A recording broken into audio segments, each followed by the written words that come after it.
আজকে হইল আমার দুপুরের মেনু শীতল চাটনি, তারপরে এই যে গলদা চিংড়ি, ঝিঙ্গা আলু দিয়া গলদা চিংড়ি দিয়ে তরকারি, আর শীতল চাটনি বানাইমু, ডাইল বানামু।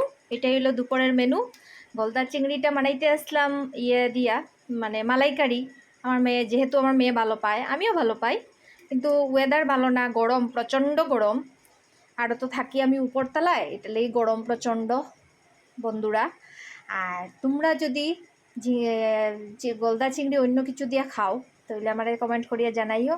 ভালো লাগলে শেয়ার কমেন্ট করিও, লাইক করিও প্লিজ। আর আমার মেয়ের এক্সামও চলে, বেশি তড়িপদি করি রান্নাও করা যাইতো না, মেয়েটারে লইয়া পড়াতে বইতে লাগবো। বাই। আর রিলস বানাইতে পারতাছি না পরীক্ষার জন্য, রিলস বানাইমু পরীক্ষার পরে, ব্লগও বানাইমু পরীক্ষার পরে। বাই।